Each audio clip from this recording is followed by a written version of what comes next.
This is the Puck Junk Podcast.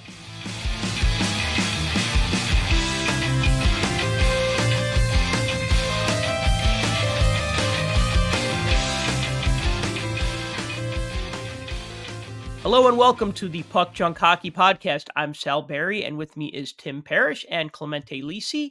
And today we're going to talk about the Chicago Sports Spectacular that took place over St. Patrick's Day weekend. We're also going to talk about the rise and fall of the Connor Bedard Young Gun rookie card. We'll talk about a few other odds and ends going on in the world of collecting and hockey card collecting. And should be an awesome show. So, guys, how we doing?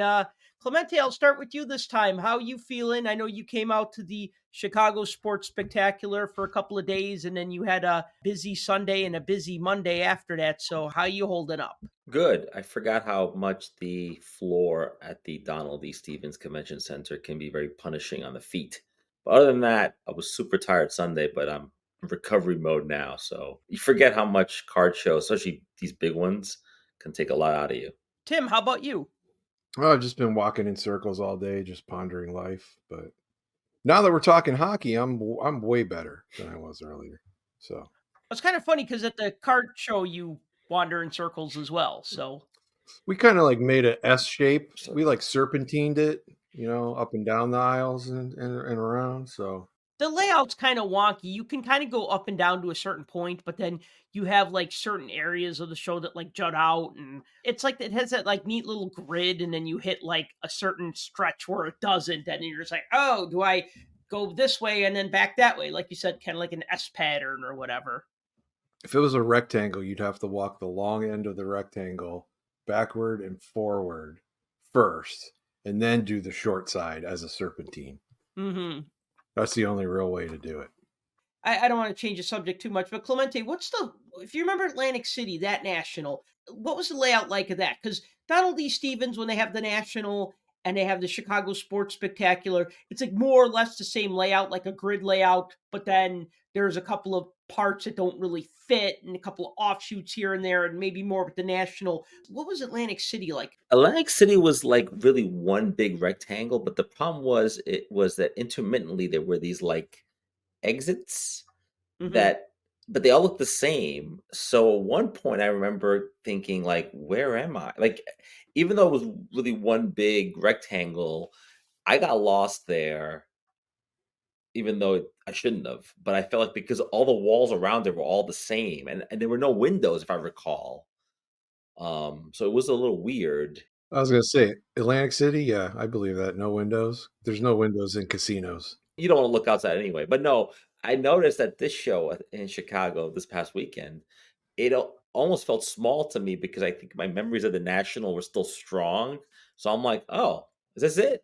It's like one big room. Like, that's doable because the National was, that was crazy. I don't want to talk about the National again, but it was like, Tim didn't even know there was another side that was open until the next day he came back for that. So it was wild. And so it was weird to be in Chicago, same place, same feel. But then I'm like, oh, this show seems small, even though it was the typical size. And of course, I was there Saturday, and Saturday was very busy. So I think it was a very successful show. I don't think the hobby is dying, at least not from what I can see from this show. I think the only ones who write the hobby is dying just want clicks for their blog or their YouTube video. No, they're the ones that spent $50,000 on cards that only are worth $12,000 now. That's those right. People. Super rare fractor of a baseball player who did something bad or hurt himself. Right. Before we talk about the show, because I really do want to talk about the show, but Tim, you made a few suggestions about some talking points that we should address, and I agree. We haven't done a show last week because I had to get ready for the show. I'll talk more about that because, man, it's a drain when you sell. I know I always say that, but I'm like reminded of that because I haven't really done a card show since December. But you said there's not one, but two professional women's hockey league trading cards sets coming out. Now, they already gave out a free set of digital trading cards. Correct. Now they're going to put out two sets of non-digital, or as I like to say, real trading cards. Yeah, we've had that PHF set like on the docket forever, which is now a defunct league and absorbed by PWHL. So chances of that ever seeing the light of day are slim to none, and I think Slim left town. So Upper Deck did announce a couple days ago that they've partnered with the PWHL to put out trading card sets. To kick that off on International Women's Day, they put those, what did they call them? Inspirational icons, I think, were the digital cards. Mm-hmm. And so you could get and add those to your e-pack if you did that. But they essentially came out and said that they are planning on two sets. One to come out supposedly while the season's still going, the other one to come out maybe after the fact. The first one is going to be kind of a scaled down set that'll have physical and digital components to it, both. I'm going to guess that simply probably means it's going to be an e-pack release to where you can meld the cards together and turn them into real ones like they usually do with some of their sets. That's the one that they're trying to get out before the season's over. The second one is going to be a branded one. So it's going to be similar to something that's already out there. I don't know if that means they're going to commandeer one of the branded names already or break out one that they haven't used in a while. It'd be interesting if there was like a PWHL O-Pee-Chee set or something of that nature, but it's not going to be anything like a Series 1 or Series 2 type set, but they want to try to do as much representation of the players throughout the league as they can as far as what's found in the checklist. I think that's kind of exciting, especially considering there's the prospect of getting quote unquote young guns potentially for the women players. I think that's kind of cool for something that's coveted as much as the young gun IP amongst collectors. I think it'll be kind of huge, especially for the people that, chase that. They don't really care about, necessarily the players per se, but they chase like that branded label. So I think that's kind of good. They also announced that there's going to be, the corresponding potential jersey pieces and autographs and that kind of stuff included in there too. So it'll be cool. No idea what it looks like yet. Haven't seen it, but I think that's a great thing if they can get it off the ground. That's what's been up in the air so far is, they keep announcing this set or that set and we sit here waiting. So Have they mentioned if it's going to be like a box set or set in packs or at least for the bigger set? The smaller set, you said it sounds like it's going to be some sort of e-pack set with melding. yeah, it sounds like that. It wasn't a press release. I think it was like an interview that Paul Zickler did and said something like there will be a physical component, which to me means it's going to have digital as well. Because why would you even say that? Like, why does that need to be said unless there's some other part of it? So that's the only thing I can think of. But we'll see, I guess. Until it's out there and we see something, we see some type of production mock-up or something of it, we out there. But it's kind of exciting. I mean, to see that it's got to that level. Here's the inaugural season of this league, and they've done everything in their power to try to get it up and running as quickly, as efficiently as possible. So they've had, they've tried not to cut corners, and they've forsaken some things that would normally be in place. Number one, merchandising. That's the biggest one. That's been the biggest complaint up to this point is, where do I buy a jersey? Where do I buy this? Where do I buy that? And it's been difficult for a lot of people to show their support that way. So I think having a major manufacturer for trading cards jump in and pledge their support, I think that's huge. Yeah, I'm going to add to that to say I think there's going to be a bit of a boom with women's sports and women's trading cards. I think in basketball you're seeing all the hype around Caitlin Clark cards that Topps is making, Oh yeah. and maybe some of that, that's a sign that collectors are willing to, buy women's sports. And I think that you're right with the Young Guns branding. That will be a thing. I definitely think that could be something that's really really cool. It's kind of a shame that it hasn't already been happening for years, but better late than never. But I think I'm excited about it. I think it's gonna be cool. We were excited for the set that probably will never come out, years ago, and now I think this is actually going to happen. As for the league itself, I think it's been fun. I've been watching some games. I just wish they would move away from. I mean, the merchandising is important because you want to get your stuff out there, but they've got to get away from the generic logos and generic jerseys. And maybe next year they'll have Yeah. another year, And that's coming. Yeah, I think that's part of the reason why they've waited is because Yeah.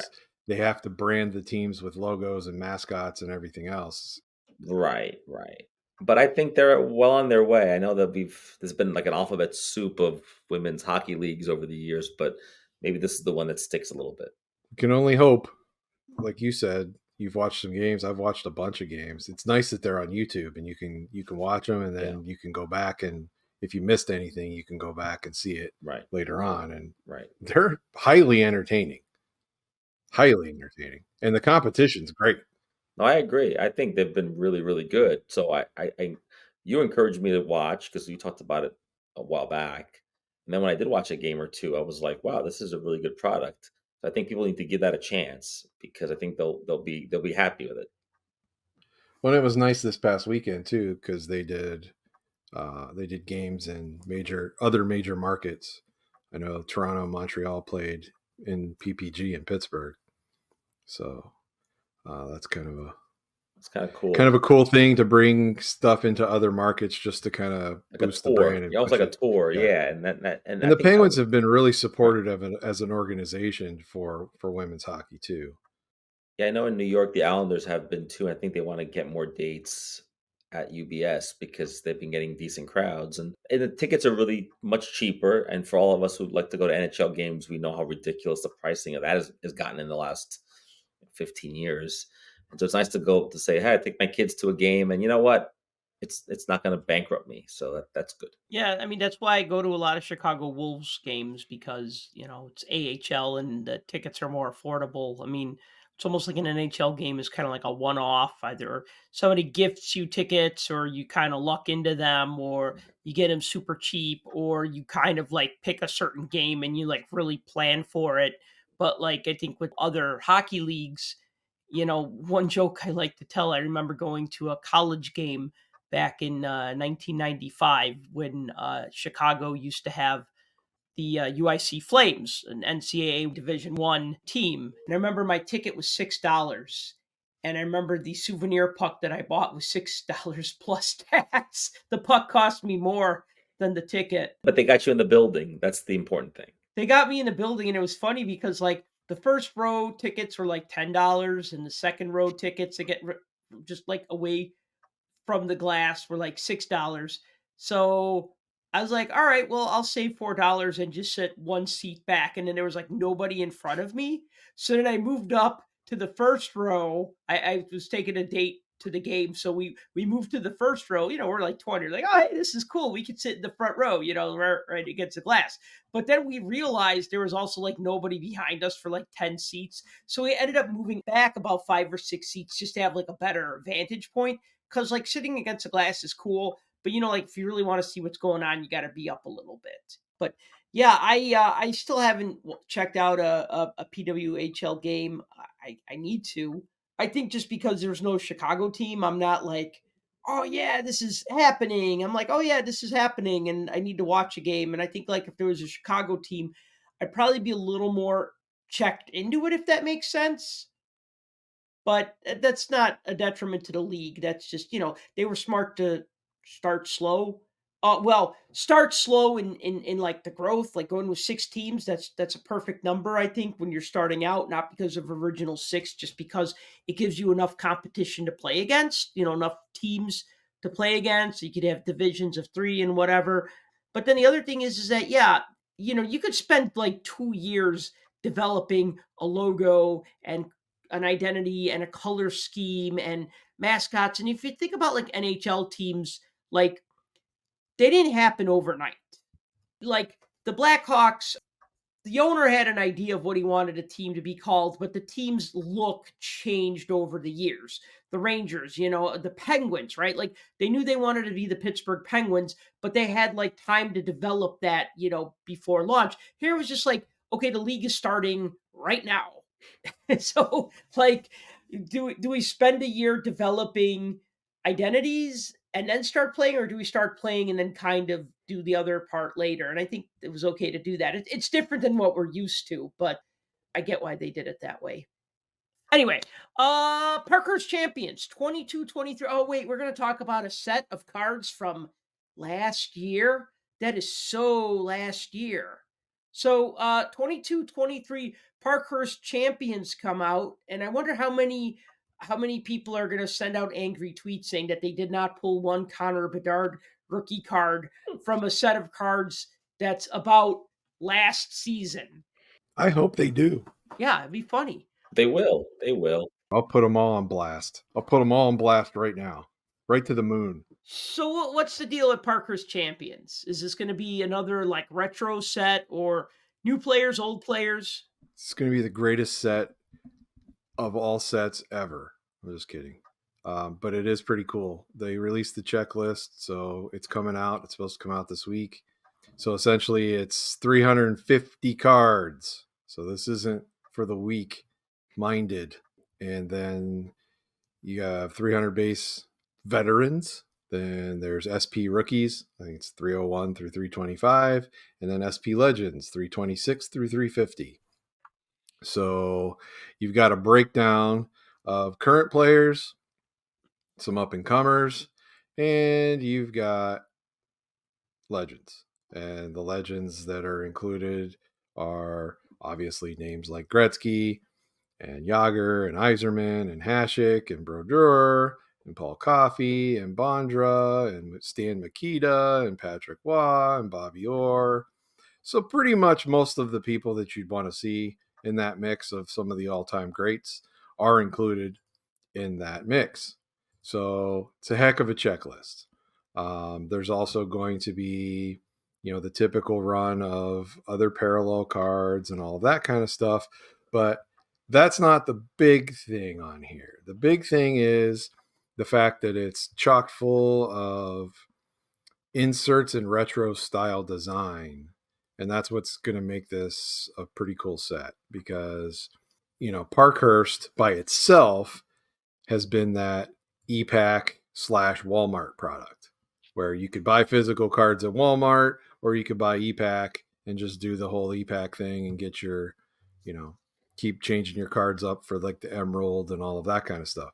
Well, Parkhurst Champions, as we know, going back to, 2011, 2012, Parkhurst Champions, it came out and it was all the retro design and retro choices for players. And it wasn't just Hall of Famers. It was even some legendary players that aren't necessarily Hall of Famers, but are well known.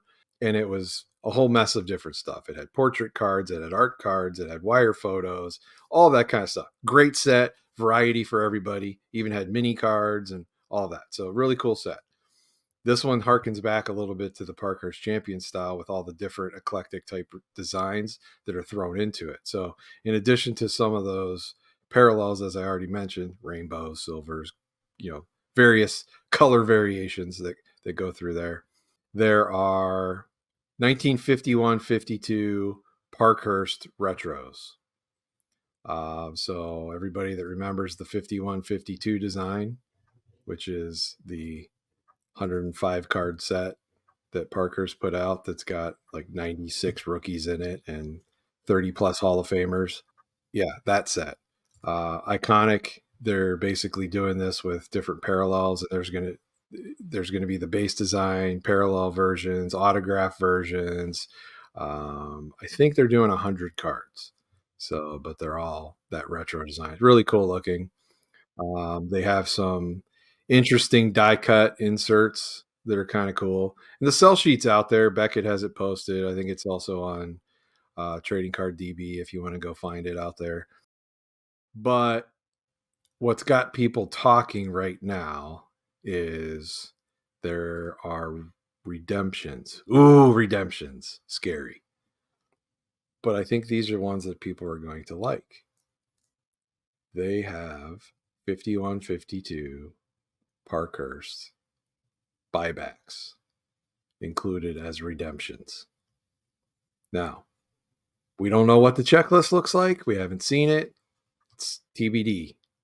But knowing what 5152 has, well, you have 105 choices of cards in that entire set.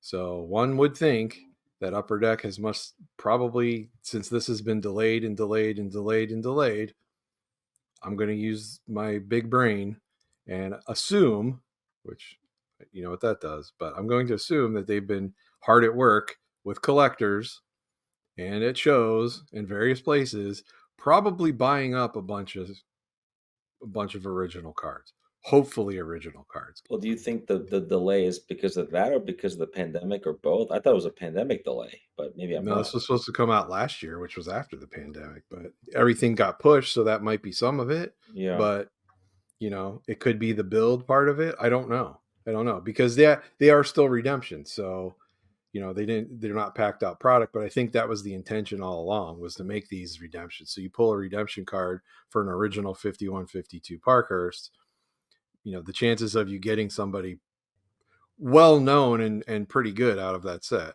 But will they, with the buyback though, will they stamp that card? Will they do something to that card that is worth a lot of money, maybe without it being touched? I would think that maybe you could, it's not like when Topps does a buyback and you're getting like a 1988 Topps card that isn't worth much, so they put like a silver stamp on it. Yeah, and they stick a stamp on it. Yeah, Yeah, I and would you're like, hope. yeah, I would hope that these aren't going to be stamped. right. I mean, ultimately, what would you like to see here? They bought something back graded. And even if it's a low grade, like a 1 or even a graded authentic, you know, still. Or maybe like in a top loader with some kind of Upper Deck sticker on top, but the card itself should not be touched, is what yeah, that's my, but we'll find And that's out. the thing. We don't have any details on it. Right. So this is all speculation. Right. Like, this is me simply saying, hey, logically speaking, they would have had to go and get these. Now, depending on how many redemptions there actually are in the whole, you know, in the whole shooting match, that would basically determine how many they went out and had to acquire in order to put redemptions for them in the product. But, you know, beyond that, I think that's a really cool, like, you know, that's like the cherry on top thing, because I'm sure those are going to be like one out of a bajillion packs, including the e-pack run and whatever's out there in retail, because this will be a hobby and retail version when it hits, which is supposed to, like I said, is supposed to be this week. And here's the really cool thing. Because there's no CB98, boxes for this are around $100 to $120 for a hobby box, which cheap. You know, 3 years ago, if we were saying $120 for a hobby box, we'd be like, what? But now that's like, I'll take 10. Yeah, you know, I'll take the case. Right. Yeah. So, you know, I've seen prices go up a little bit higher with some eBay stores, but most of the major online retailers, you know, the usual suspects, they all have them at about 119 roughly, American. But here's the cool thing. You want to know what you get in a box. There's 8 cards in a pack in hobby, 8 and a blaster. There's 20 packs in a box for hobby, 5 for a blaster. And essentially you'll get 1 autograph or memorabilia card, plus an additional autograph or memorabilia card or premium insert. I'm not sure what they've designated as premium yet, but if it's like those tech cards from Artifacts, it'll be some type of different type of printing style or something of that nature. You'll get 3 51 retros.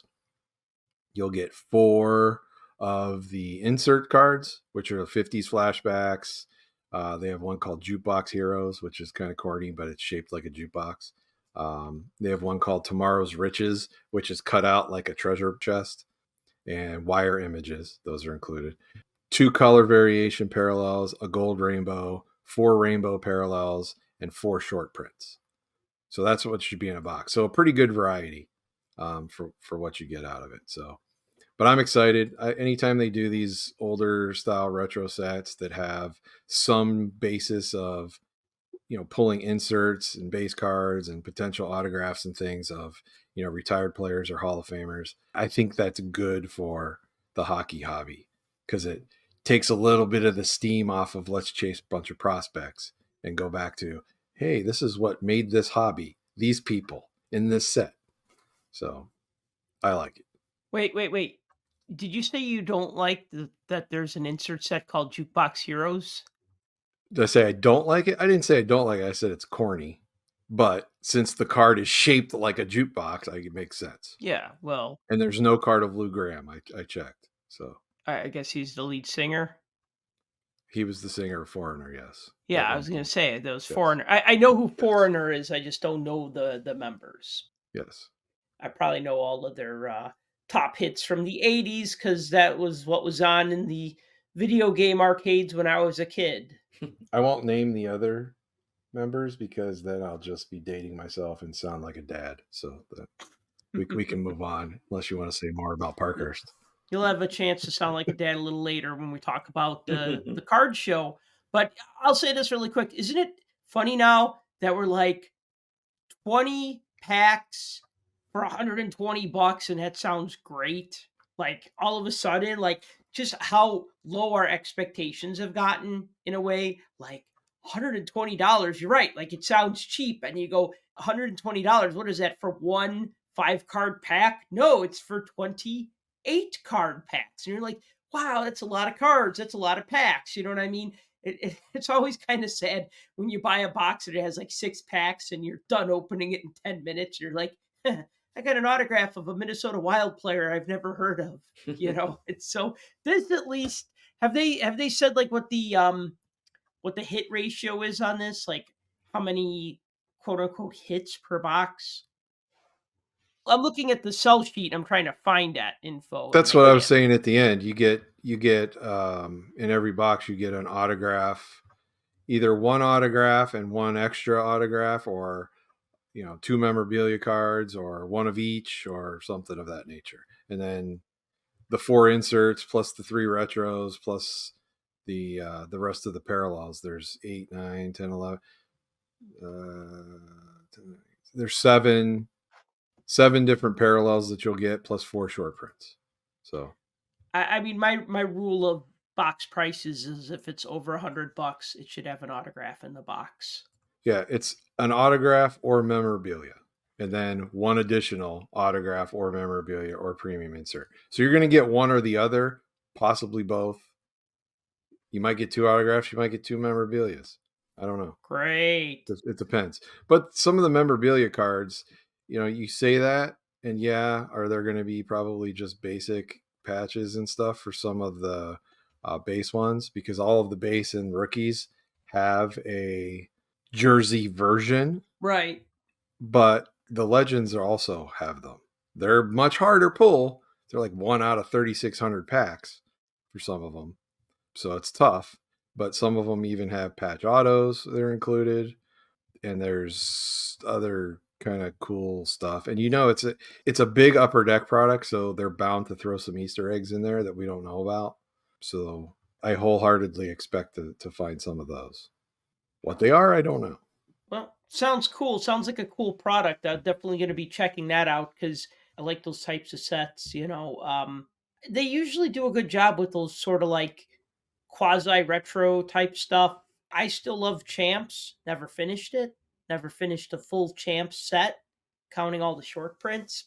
And in the Parkhurst Champions set, that was just from years back. That was just nuts with all the different like wire photos and stuff like that, short prints and super short prints and whatever. But yeah, I mean it's always a cool product. All right, let's talk about the show because we all went to the card show. Like I said, I was there all 3 days selling. I didn't really get to walk around much, and the few times that I did, I couldn't stop looking around. Like if I was like walking to the bathroom or walking back, and I would like take like a different route to get back to my table, and I'd like slow down and start looking, and then like my friend would call me and be like, "Hey, someone's at your table and they want to know how much is this, or they want to buy that, or whatever," and I'd have to hurry back. And I remember saying to myself, "Man, I miss being able to just walk around at the show, just to do that slow walk and look at things and be like, oh, look, there's a box of starting lineup figures on the floor and they're 3 for $10. Time to whip out my phone and pull up my Excel spreadsheets on Google Docs and see which ones I still need. And oh, look, that guy has rummage boxes. And oh, this guy has wax and it's not too expensive. Or this guy has junk wax and it's not too expensive. And yeah, I don't get to do that. I do sell, though. I do talk to a lot of people. Obviously, I like doing that. But yeah, I mean, I'll just say really quick, I was there for 3 days. I sold. I probably slept for 10 hours from Sunday night to Monday morning. I was in bed at 10:30 p.m. like an old person. And then I think I slept till 8:30. So it was like 10 hours of sleep. And then I just knew that I wasn't going to go anywhere or do anything on Monday. I didn't have teaching. I didn't work out. I just like, nah, I'm just going to stay home and just like tidy up my apartment because when I get ready for a show, looks like the Tasmanian devil has ripped through my apartment because there'll be like paperwork on the floor, like because I need the table space. So then that stuff gets moved on the floor. And I have cards all over my coffee table and cards all over my dining room table. And I have like this folding shelf that I set up with like boxes so that I could sort things. And it's just terrible. I wouldn't want to be found dead in my apartment the way it is right now because they would come in and they It's so Sal, you have the apartment version of make sure you have clean underwear in case you get hit by a car or something, right? Like right, yeah. yeah. I mean, my underwear is always clean, but my apartment isn't. So, but it's not like dirty like pizza boxes on the floor dirty. It's like dirty like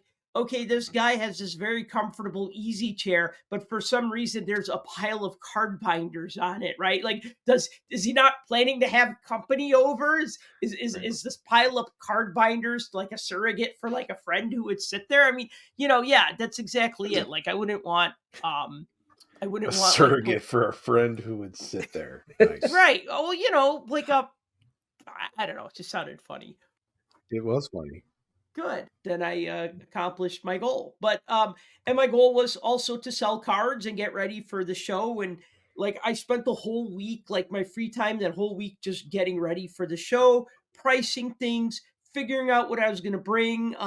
One thing I did ahead of time was I counted about how many cards I could put in a display case, and then I pulled which ones I was going to put in the case so that on Friday when I was setting up, I wasn't like, okay, who am I going to put in this case? Right. No, instead, ahead of time, I'm like, what are my 50 best cards? Boom, they're going in this case. What are my 50 best Blackhawk cards? They're going in this case. My 50 best non-Blackhawks jersey cards, autograph cards, rookie cards, vintage cards, right? Like I had different cases for everything. I didn't have a lot of table space because I didn't get my usual spot where I have like tons of room. Instead, I was like basically in the corner of a booth of a friend, a company that I'm friends with. So like it was, you just make do with what you got. You know what I mean? If somebody gives you 8 feet of space, you say thank you and make the most of it because that's still a hell of a lot of space. I mean, Friday wasn't really busy until 3 o'clock or 3:30 when like everybody could come in. And then it really picked up after work, like after 4 or 5 o'clock. Saturday was pretty busy the whole time. Even Sunday was crowded. So it was just overall, it was a busy show. I mean, everybody was looking for Connor Bedard. Everybody was talking about Connor Bedard. I could have probably bought the Young Guns rookie card 10 times over throughout the weekend, but I didn't for reasons which I'll discuss later. But yeah, I mean, overall, my experience was great.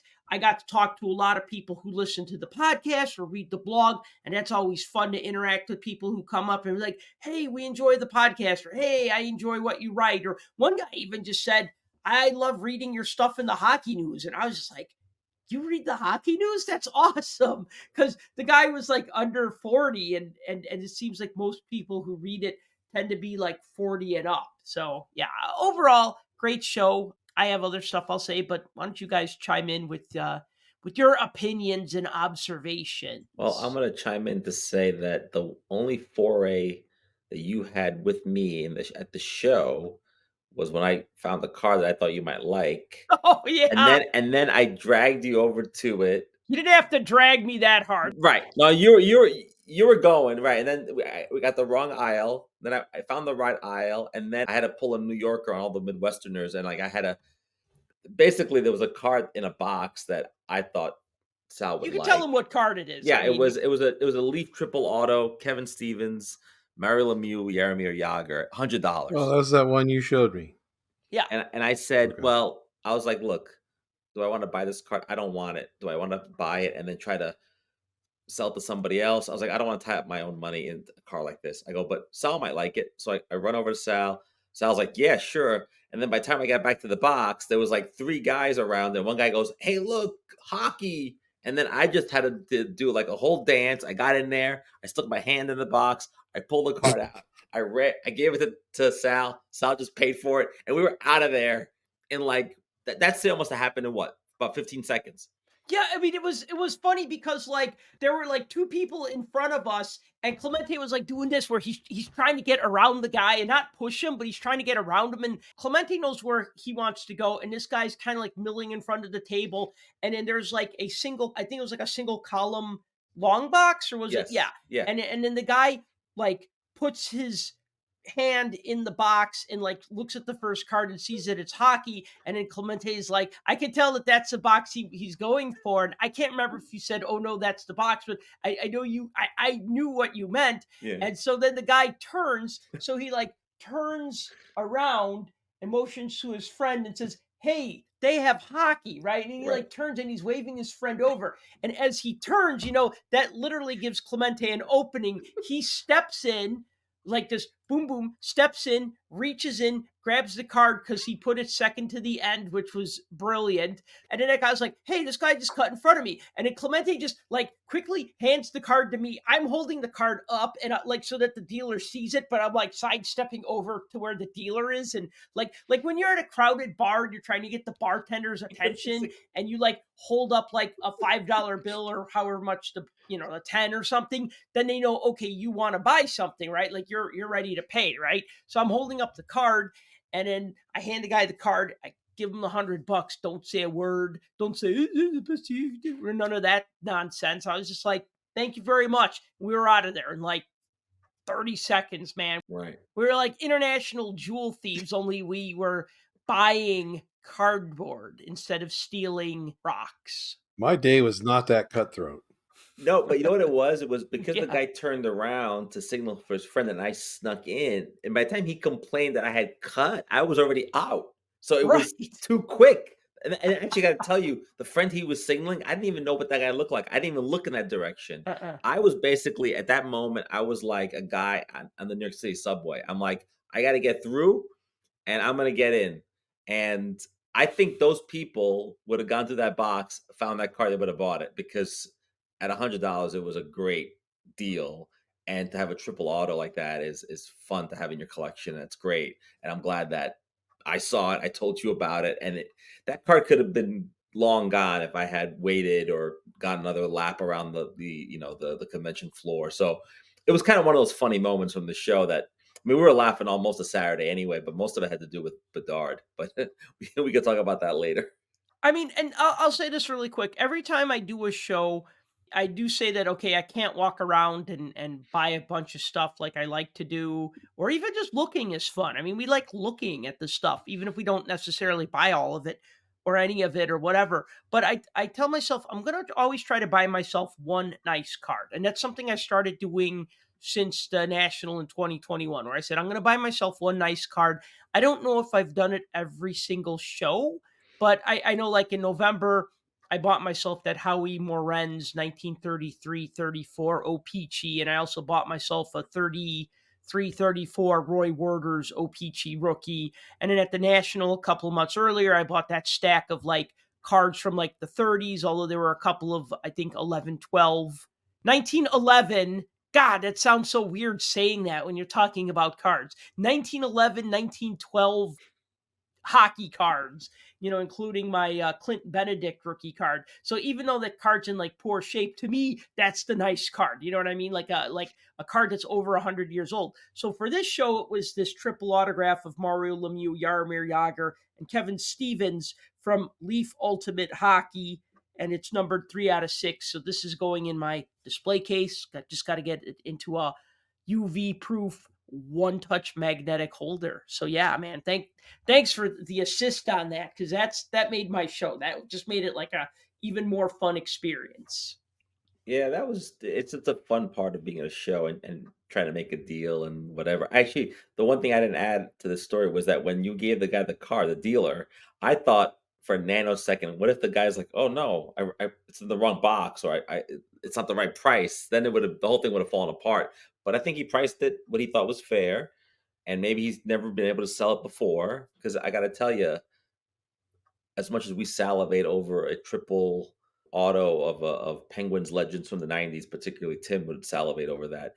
The people that were buying and selling hockey at this show were not necessarily interested in a card like that. And we can talk about that if you want, because that's what really it was really the first big show in Chicago since the Bedard Young Guns card came out, and I was really curious about how that would all play out, and it played out exactly the way I thought it would, which was, yes, it was cheaper than it was 2 weeks ago on eBay, but still higher than what you can get on eBay now. And so it was this really weird in between. I think Tim mentioned that too, the last show we had, which was this weird disconnect between the real world and eBay, and how usually what happens is these guys in their bro cases want to basically, they live and die by the comps.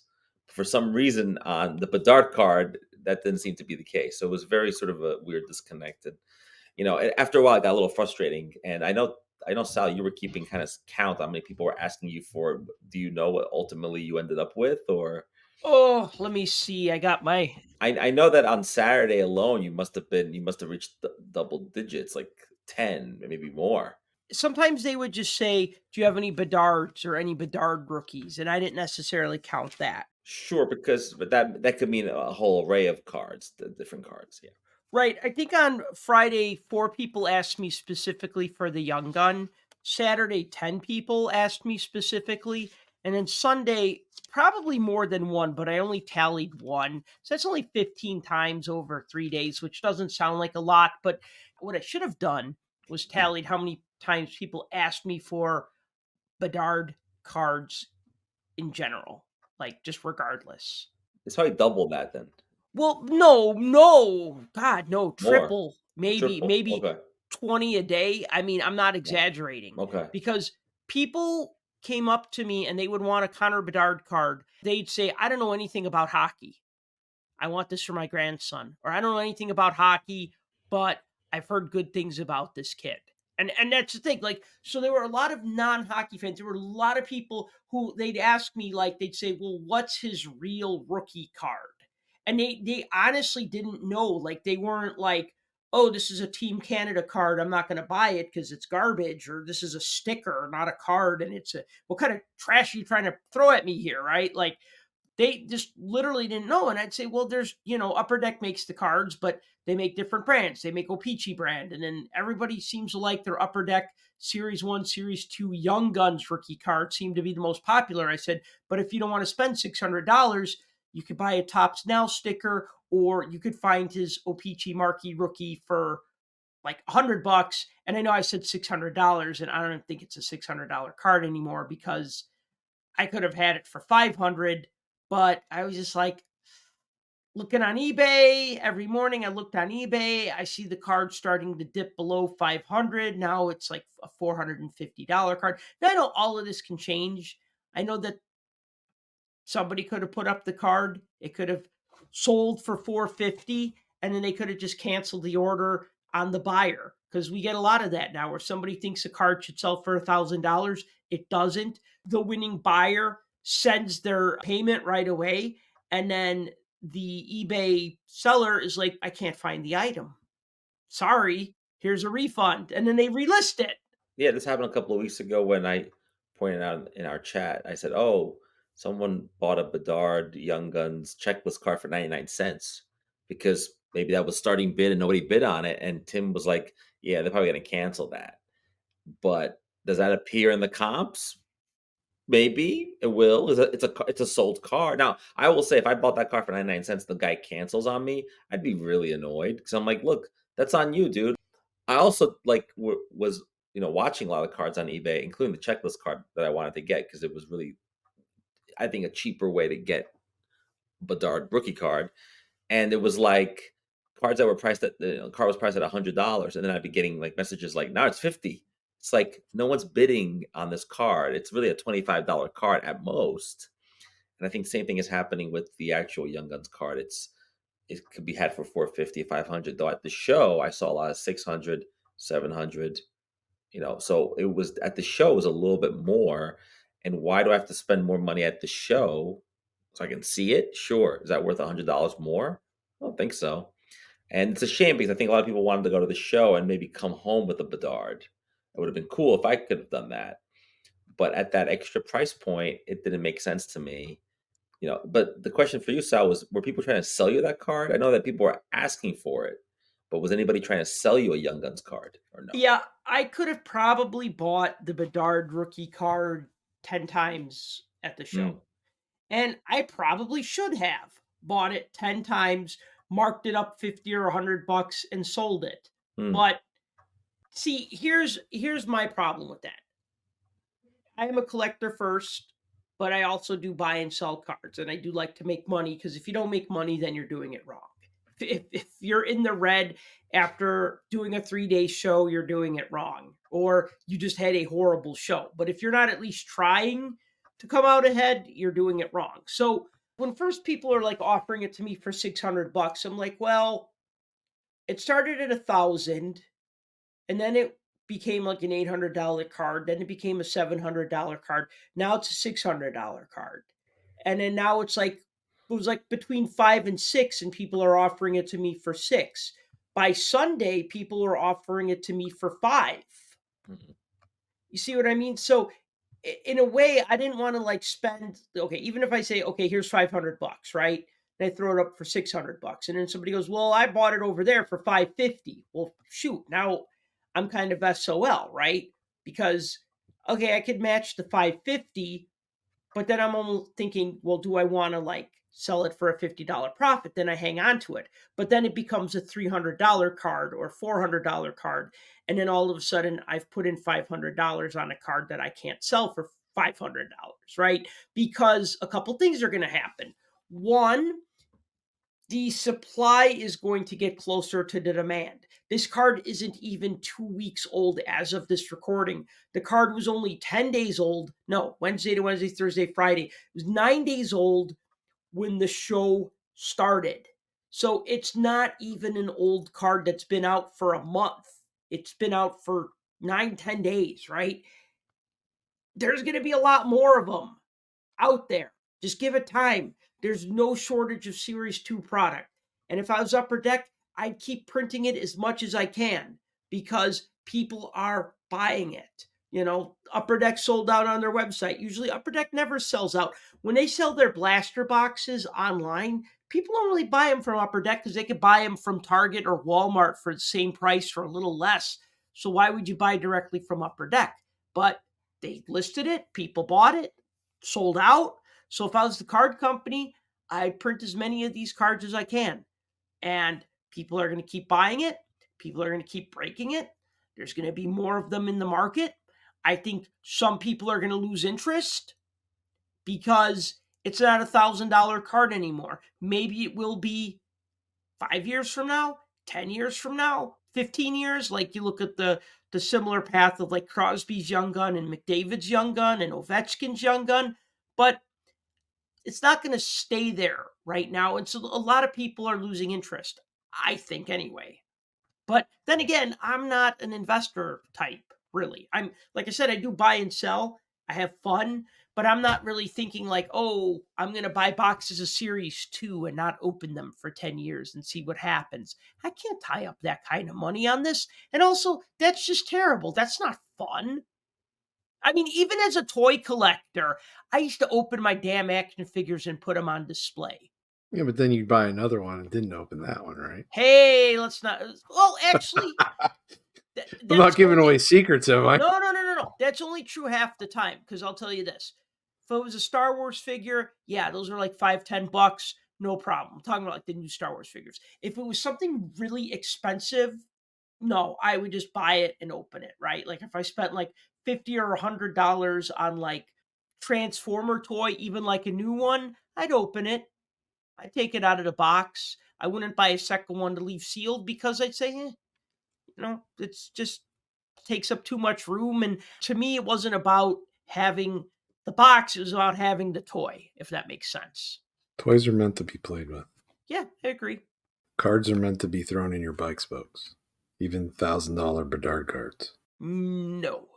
No, put it in a top loader first. Put it in a magnetic one touch, then put it between your bike spokes and see what happens. Ooh, that'll really sound like a motorcycle.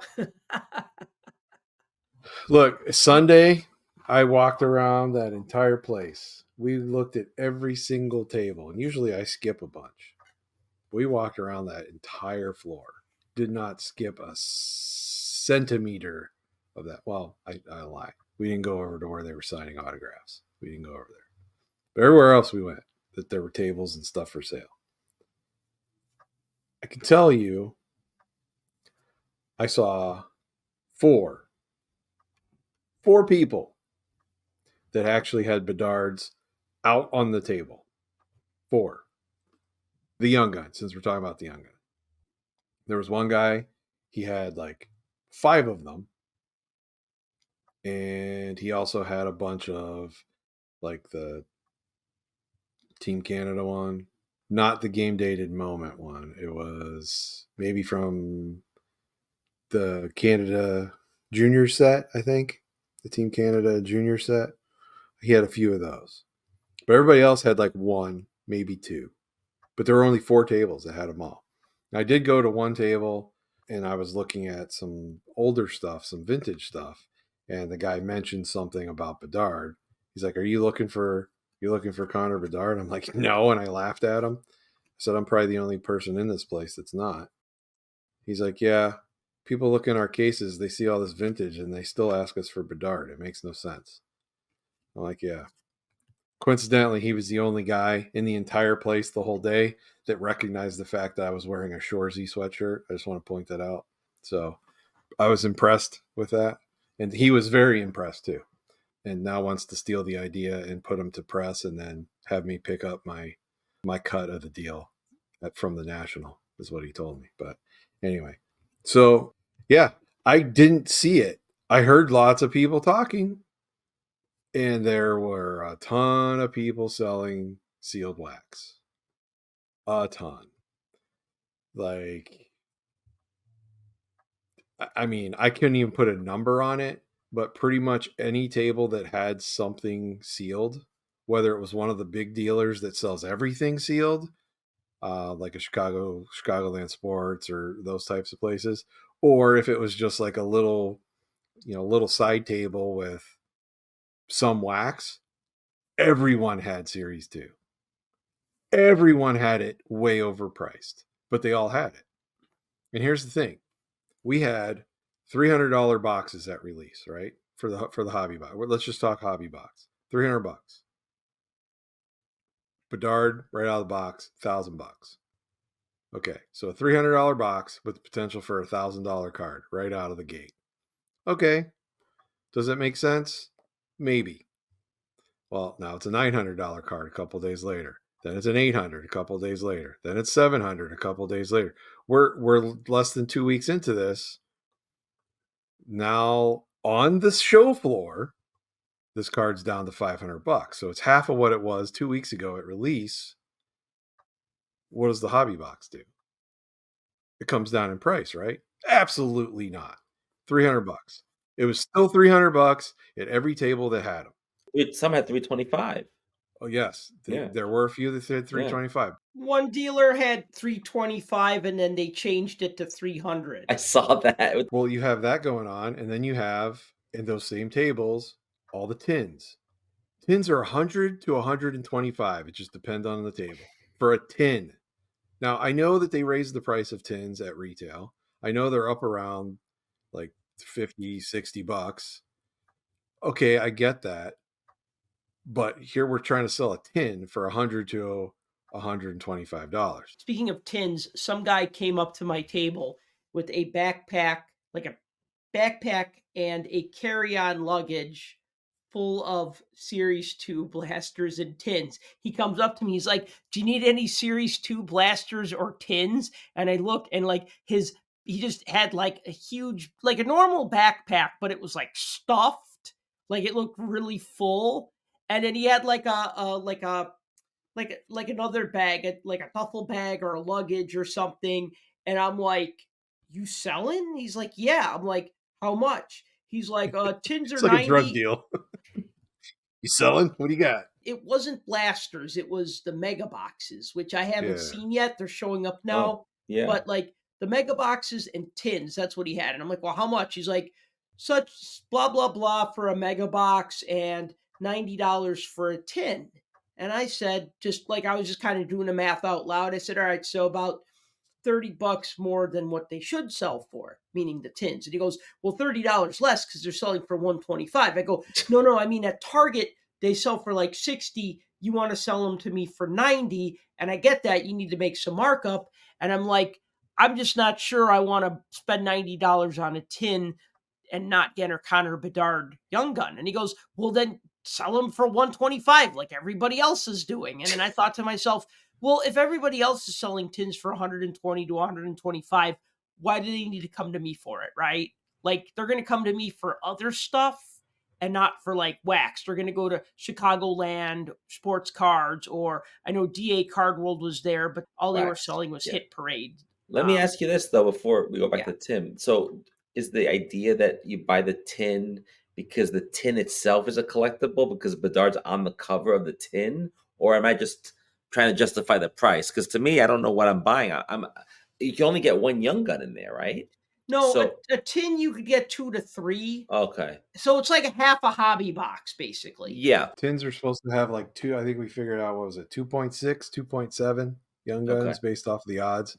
Look, we sat down and we figured out from a price standpoint, at the price point that you could buy these retail, like go to a store and buy them, not from some goofball with a Got it. backpack. And we figured out that the best bang for your buck at this point were the tins. Because if you're going to price these things out and simply throw out everything that's in there, ignore Right. the fact that they're jam-packed full of inserts and everything else, and just Right. say, if we're basing this off of 6 young guns in a hobby box and then everything else falls in behind it, the price per young gun is lowest out of a tin at the normal price. But when you start pushing that tin price up to $100, $115, $125, you've now lowered that gap and you've made everything kind of equal. Because what you were saying earlier, Tim, about the conversations going on at the show. I've never been at a show where everyone was talking about the one card. And Yeah. the funniest thing I heard was somebody saying like, I should just get 2 boxes and like try my luck. And the other guy goes, 2 boxes, you just go over there. The guy's got the Young Guns card for $600. You could just go buy it, because why buy 2 boxes for $600, open them, not get the Bedard, and then what? Now you have all these cards you don't want. The guy kind of was like, "Well, you can just go down there," and the guy's selling the card for $600, and it was like, it makes total sense now, but it's not worth 600. I think it's going to come down a little bit. I think what's going to happen is it'll come down a little bit. It's already in the 400s for 50 on eBay. I think he wins the Calder, and it goes up a little bit, maybe 500, 550, whatever. Will it get to that 1,000 again? It will, but it's going to take a few years. Now, I'm afraid that the more they print it, the more that breakers break it. We always joke around about how many McDavids are out there, but that's still pretty expensive. But I saw a McDavid raw for 600, and I thought, if I'm going to spend $600, I'm not. But if I was going to, I'd get the McDavid raw, because he's been playing the league forever, and he's really good. And Bedard is still 3/4 of a year in now, but it's the hype machine. And so a lot of things weren't making sense. And that's what I came away with. Yeah. And, and further to what I was saying, the last thing to get to were the blaster boxes. Those were 45 to $50. They Almost were. every single table. 45 was like the sweet spot for most people. I think I saw one dude with them for 43, and I'm like, what the hell's the difference at that point? keep the $2, but that goes to the whole thing. And so this was like the first show that I've had one of my children at in many, many, many years since they were little, because they haven't gone or wanted to go or whatever, or maybe I just skip and go without them on purpose. But I had one of my 16-year-olds was there with me, huge sports fan, just like lives and breathes sports. So he doesn't collect cards. Like he's not into card. I've tried to get him into cards so many times, and it's just other than him knowing that he's going to inherit this mess when I die, that's the extent of it. But as a sports person, he's aware of these athletes, he's aware of these players, and he's very tuned into baseball and baseball prospects and basketball prospects. And, table to table, he would comment all these graded cards of guys that haven't gotten a sniff at anything, selling for tens of thousands of dollars with these price tags on them. Those Bowman first cards. Yeah. Sitting in cases next to Hall of Famers that with the same kind of grades that are like Hall of Fame rookie cards or Hall of Fame player autographs that are like $300-400. And it's like, okay, I get it that some of these guys came from eras where there was overproduction, but you can't for 1 second tell me that that's not the current state of what we're in. Moving away from baseball and basketball and back to hockey, looking around at every single table at one of the bigger card shows in one of the bigger metropolitan areas in the country, everybody's got not only the hobby boxes because they're hobby dealers, but they have all the retail too. So you can't tell me there's not a ton of this out there. And the crazy part is, so there's a Bedard here and a Bedard there and a Bedard there. Yeah. So I saw 4 tables with Bedards. Sal, you said quite a few people came up to you asking about them. Some people had them, trying to sell them. So obviously they're out there. We saw how over this past 12, 15 days it's been since they came out, how many have hit eBay, how many closed sales there have been on these. And maybe that's some selling multiple times. Maybe it's, like you said, the canceled auctions, the people shill bidding and all that kind of stuff. Wipe all that out. There's still been 1,000 maybe auctions for these things just over a 2-week period. And here's the funny thing. I don't know. There's a guy on Twitter, Nestor the Card Suggester. I don't know if you guys follow this guy, but he posted the other day, the universe has sent me a clear sign. He says, that maybe cards are not for me. According to his tweet, he opened 17 tins, 24 blasters, 2 megas. Okay. So do the math in your head with those numbers that we've thrown out there. 17 tins, 24 blasters, 2 megas. Pulled 120 young guns. 0 Bedards. 0. Now, that's not quite the odds, but when you think about it, none of the things that he opened were hobby boxes. And when you run those odds based off of opening cases make more sense because you're pulling 6 in a box, and across the case, you're going to hit about 1 per case, possibly 2. Both busting open a bunch of tins and retail packs and blasters and everything else. You don't know what the collation is of those because they're mixed. So it could be anything and it's totally random. So it's almost like every box you open, it resets. You're not making the odds smaller. You're just resetting them back to what they were.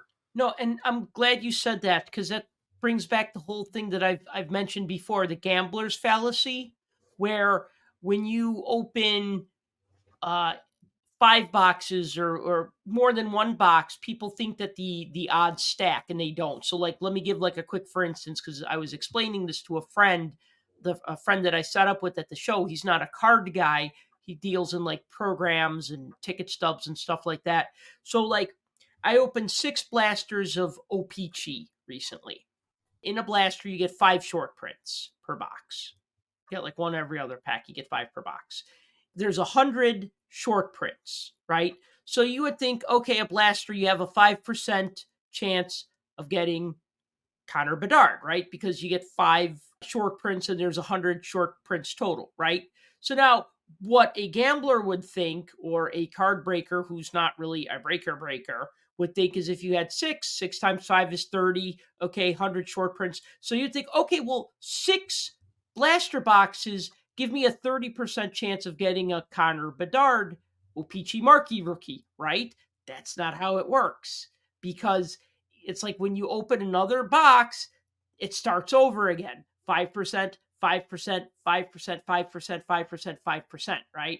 It's the same thing with like lottery tickets. When people say, oh, my odds are 1 in 100 of winning, so they scratch up a ticket, I didn't win. Okay, the next one, now my odds are going to be 1 in 99. Okay, I didn't win. All right, I'm going to buy it. Then 1 in 98, right? Nope, always sets back to 1 in 100 or whatever the odds are. And the problem always arises when people fail to realize that when they pull these odds and people talk about, hey, you're going to get 1 per case or 1 per this per case. That's not you going out and buying 10 individual hobby boxes or 12 individual hobby boxes.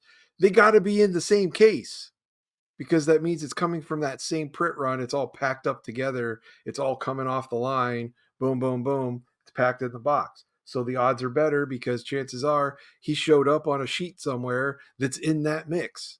So when you start spreading it all out and it's everywhere, I mean, yeah, that many things. I would have thought he might have gotten 1 out of 120 Young Guns, but guess what? He didn't. And I've seen more and more posts like that of people on Twitter. And I will tell you this, I am so glad that they're posting it, because I'm tired of only seeing posts of, look at this, I pulled this $1 million card out of the first pack. No, you didn't. You opened up 17 cases, and that's the one that you got. But you're saying that it was all of them. That's what I get sick of seeing. So for as many as that are out there in the wild, and as many as are getting pulled, and as many as you see out there floating around on social media in person, and I was looking, not to buy, but I was looking to look for research, I saw 4 dealers with them. Now, I may have missed some, but we looked at pretty much every table, and I saw 4 dealers with them. Now, obviously, when I came across the puck jump table, there were way more Bedards, but no Young Guns, because that guy, I don't know, he's amateur hour. But, what are you going to do? But you see what I'm saying? So, and here's the Chicago market. All these dealers, hey, we're going to be in Chicago.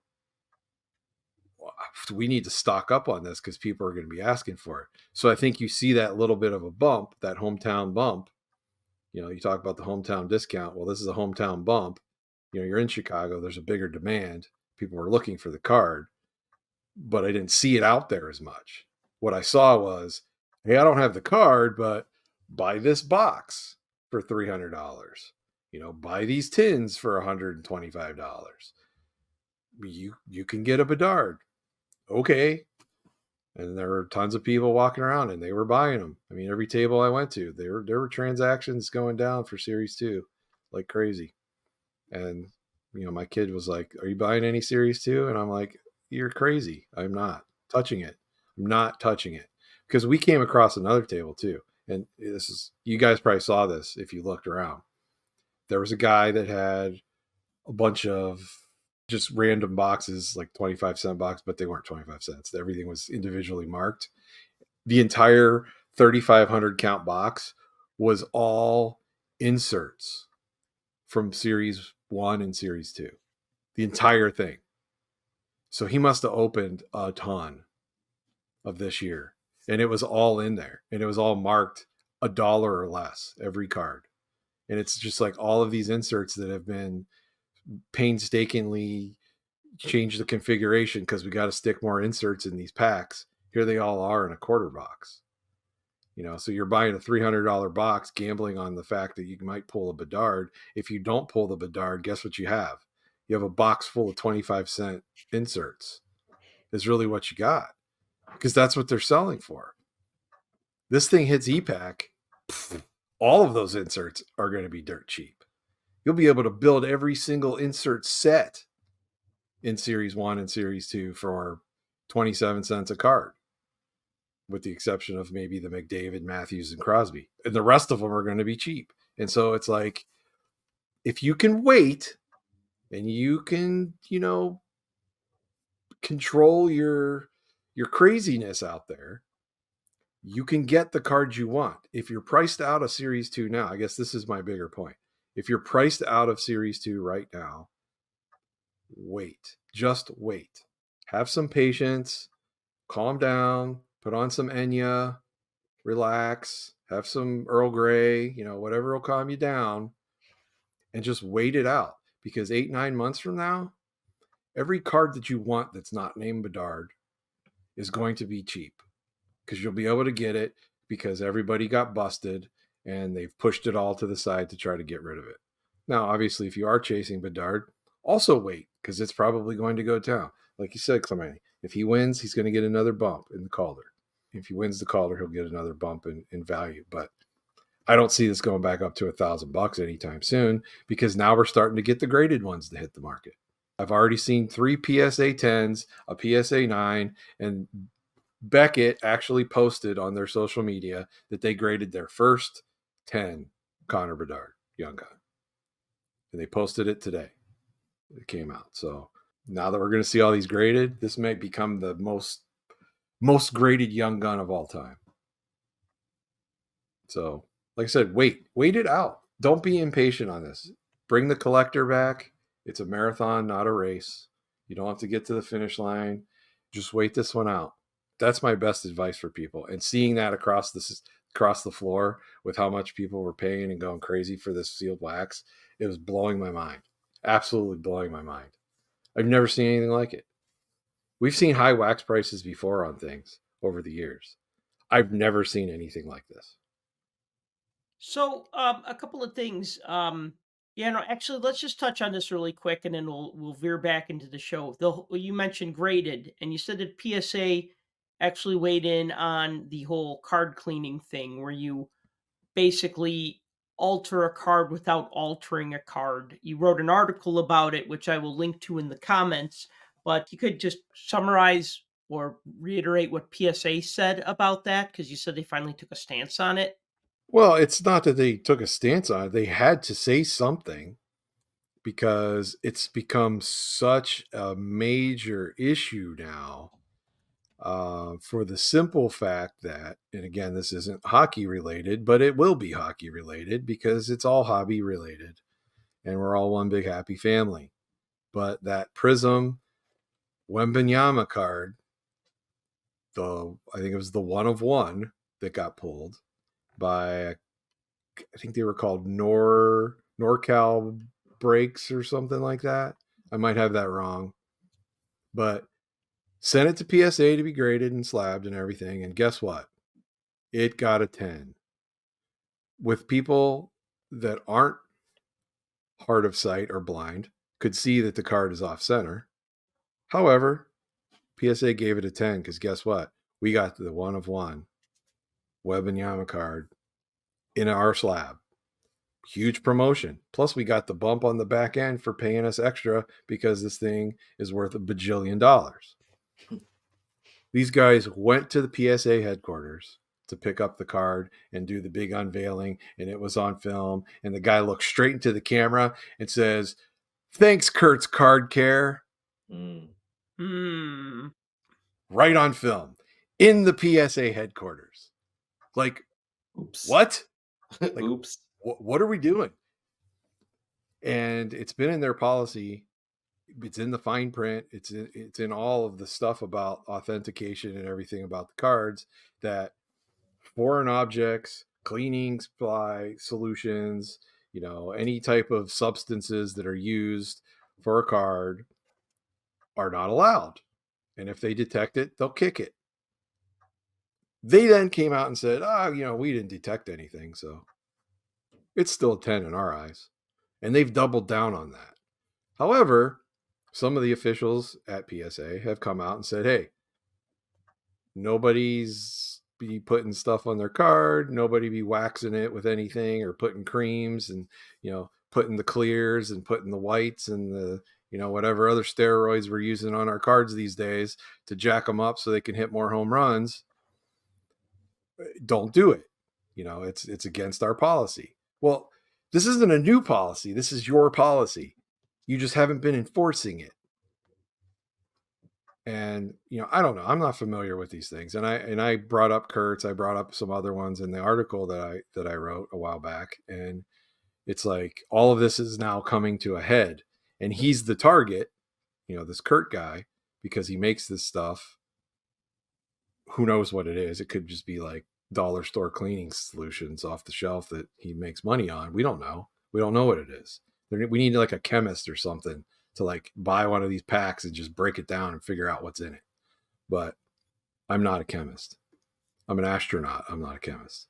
So essentially, you're putting something on a card. There's videos of people submerging their cards in this solutions and stuff. It's absolutely insane. All of this to try to get a grade bumped. You think the card's a 9, I want a 10, so I'm going to put all this stuff on it and rub it and everything else. A while back, you had Nat Turner say, don't put stuff on your card, don't mess with it. But, if you take a microfiber cloth and you just go like that and wipe the dust off and stick it in a holder and send it off to us, that's fine. Okay, great. So where do we draw the line at all this? And, multiple PSA officials have kind of come out and said, oh, yeah, don't use this stuff.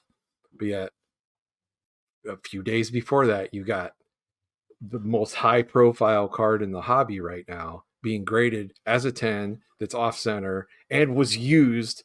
They used Kurt's card care to get it that grade. I mean, it's nuts. And so you have two different frame of thoughts here, right? You got the one side that's like, this is altering a card.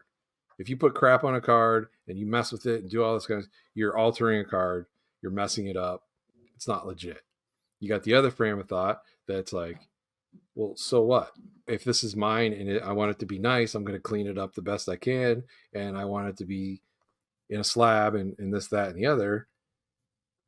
But that's not what we see, right? Everybody can make this excuse that, well, I'll do what I want with my collection. Yeah, but these aren't things that are going into collections. These are things that are being thrown with the highest dollar values out into the public so that they can sell again and have these high profile things come up at auction. And then again, and then again, and then again. And that's like what perpetuates it and gets all the eyeballs on it. So this isn't like people collecting these things for their own individual joy. It's not what it is. It's duping people. One parallel I'd like to draw, earlier we talked about a little bit about toys, and I said how I used to collect toys. So with action figures, and this is something I talked to other collectors about, I said, what's your opinion on restoring action figures? And there are things that are okay. There are things that are not okay.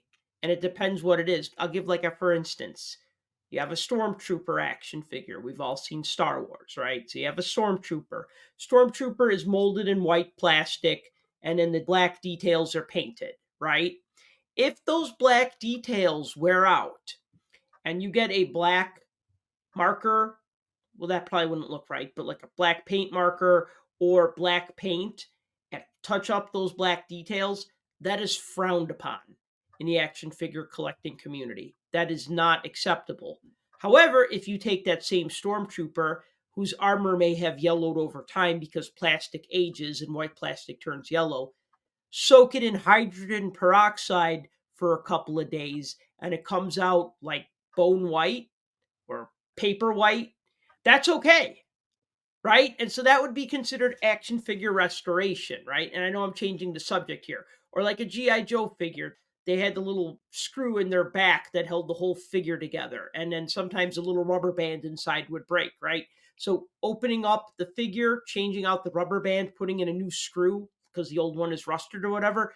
Nobody ever buys a G.I. Joe figure from me and says, is the screw the original screw from 1983, or is it a replacement screw? Is it a replacement O-ring? They never ask that question. What they'll want to know is if the weapon is an original or a reproduction, right? So, I mean, with different types of collecting, there are kind of different do's and don'ts, right? Things that are acceptable, things that are not acceptable. It sounds like most of this card care and card cleaning isn't really alteration in the way that we think of alteration, like trimming an edge to like make it straight, or doing something to the card like touching up. I know they showed like some like touching up like glue removal. Like they were showing like an old card and they were like showing like how they removed the glue from the back. And I was just like, wow, that looks really good. You know what I mean? I have an old card that had been glued to like a scrapbook or something and then peeled off and there's all that glue on the back. And I'm like, well, I wonder what they could do for this card. If it would look as good as the one that they cleaned, it would be a way better card. And again, it's almost like people who like restore old cars, right? If they're restoring an old car, they need to use the original parts from another car that's the same make and model. They can't use reproduction parts, right? That goes kind of against the rules. So it's like card collecting doesn't have like official rules for anything. I mean, we even argue about what's a rookie card, right? So, Clemente, what's your take on all of this?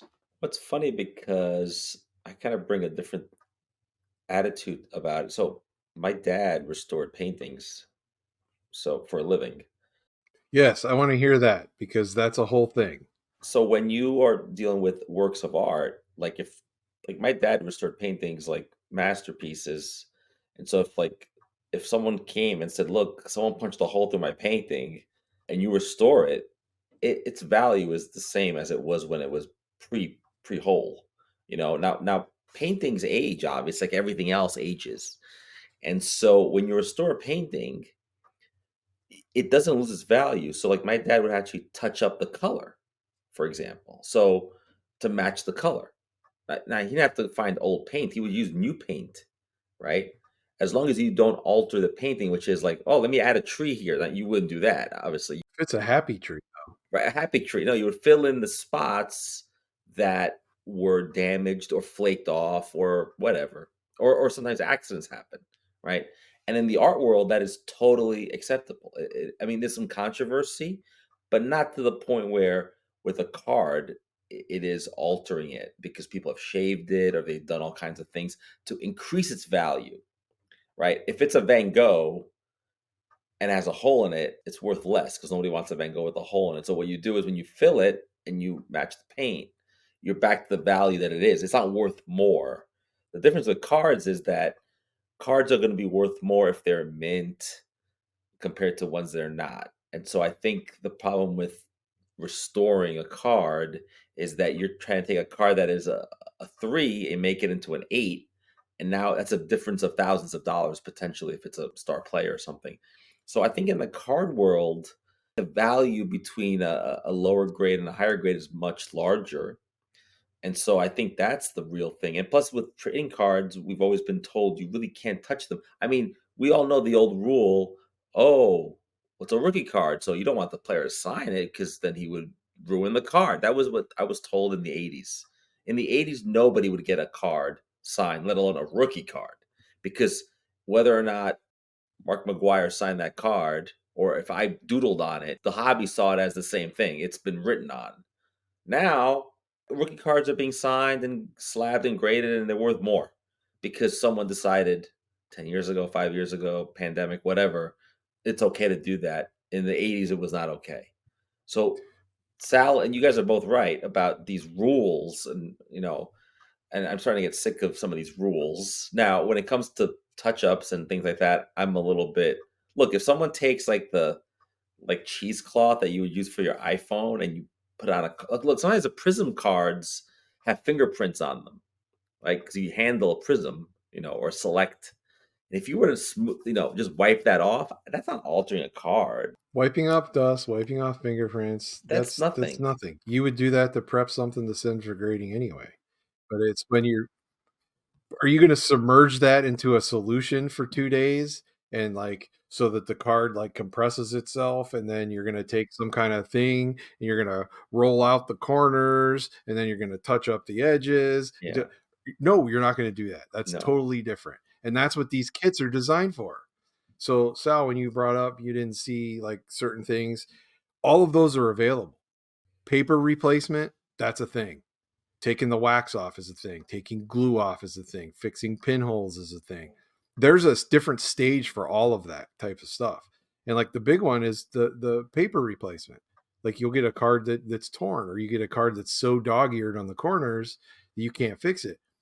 They have the ability to like replace paper. Like they do it in comics too, where they can replace the paper. You can't tell. You can't tell after. I mean, maybe some people can tell, but schlubs like me can't tell.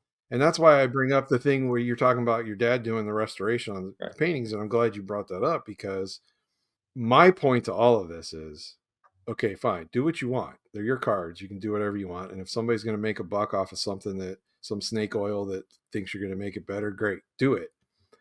In the art world, somebody brings your dad a painting and say, hey, can you fix this? It's got this, this, and this. Dad fixes it. It looks like a brand new painting. And then they turn around and take it to an auction and go to sell it. And none of that is disclosed. And someone buys it and finds out, there's going to be a problem. And there's a much bigger problem, because there's a chain of custody. Well, yes. But in the art world too, like if you can take a UV light, you can see restoration work. On a card, I don't know if you can see it. I don't think so. So when you're buying a painting and there's been work done on it, they might not tell you that because people might not know it. But you're right. It's a Van Gogh. You know what you got. This painting has a chain, right? It's not like I just found it on the street. A card, we don't know. I bought a card at the show, then I sell it to you, Tim. Tim puts it on ComC. Some other guy buys it. This card just changes hands. No one knows who. Right. You have no chain of custody. You don't know what everybody did to it along the line. You don't have that. So if I'm going to go and take this card and I'm going to submerge it in some weird solution that's going to make it take it from a PSA 7 to a PSA 10, and you buy it 4 years from now, when that solution decides to kick in and all of it like starts to deteriorate the card, and it's a PSA 10 and half of it's missing because it melted, you're like, what happened? Who's responsible for that now? Right. Because we don't know what the long-term effects of this stuff are going to be. Well, no. So my protection against all that has always been, well, I buy the card, it's slabbed. But now you're telling me even a slabbed card could be, see, to me, a card that's altered somehow, even if it's restored, the PSA people, the Beckett people, whoever's grading it, they should be able to tell. And if they sense it, they should say, this card's altered, we don't grade it. And that's the whole point. Because to me, grading is like the security barrier between, buying raw and buying graded, right? And that's so it's incumbent on them. But if this guy, like you said, turns around and thanks this company on camera at the PSA headquarters, right in front of them, that's an indictment on the whole situation. Yeah. So you can't for 1 minute tell me, like, the guy that's always been the skeptic, the guy that always says grading is a scam, you can't tell me for 1 second that doesn't reinforce that when they themselves won't back up their own policies and allow people to walk in and take the money and run just so they can have the ownership name saying that we did this. Yeah, you did this. You said this is a 10. It's clearly off center. You said this was a 10. It was cleaned with a cleaning solution or something was done to it. Right. And even if it wasn't, even if the guy was just messing around and joking, and even if somehow they can pay him $20,000 to come out and make an apology video saying he was just kidding around, still, it's tainted. It's now tainted to me. But guess what? PSA are the kings. No one's going to care. Everybody's still going to send their stuff. They're still going to clean their cards. They're still going to get it into the hands of these guys, these experts, to, do whatever. And does this stuff smell? That's what I wonder. Does it smell? Is it like Pledge? Like, can you take your cards and be like, oh, I sent this. Oh, this smells like lemon. It was cleaned. We're putting this we're sending this back. We're not grading this. I mean, I don't know. I mean, maybe the future of grading is that it's all done by AI or by some kind of computer, and a computer is going to tell you the truth. That's tag. Isn't that what tag is? No, I know, but it could be overridden by a person. Clearly, if PSA wants this card to be a 10, it's going to be a 10. And so that to me, that's the problem, is that these companies are in business to, like this PSA need advertising. We all have heard of PSA. If you're in the card business or a collector, you've heard of PSA. The fact that they have to give this card a 10 because it's a 1 of 1. I guess it brings me to the Bedard thing. Like, no one pulled that 1 of 1. The 1 of 1 yet is out there somewhere, right? Yeah, the gold outburst hasn't been pulled that we know of. Right. So right, that will get a 10 then. Yeah, Right. and to bring it back to that, we that's how we started this conversation. I've seen like 3 or 4 PSA Bedards, and Beckett uses their social media to say, "Hey, we graded a 10." Just to announce it. Like, why do we care? You graded a 10 of a billion other things too. Why do you have to bring attention to this one? If a card is a 1 of 1, it doesn't need to be graded. Slab it, authenticate it. You don't need to grade it. It's a 1 of 1. There's nothing to compare it with. It's not like, well, I'm going to find the other 1 of 1 because then it'd be a 1 of 2, right? Absolutely right. I would never grade a 1 of 1. It does what? For PSA promotional purposes, it does. But here's why it does. Because you have companies like DA Card World that offer $1 million bounties on a card that's a 1 of 1. And they say, in order to claim the $1 million, this has to grade at least a 9 or a 10. If it's anything below that, it's an incentive. It's an incentive to do it, right? Yeah. If it's anything below that, it's not $1 million card. But if it's a 9 or a 10 graded, it's $1 million card. But it's a 1 of 1. There's none other like it. So there's a pure example of they've stuck a dollar value on it. And anything below that, even though it's a 1 of 1, it's $1 million card.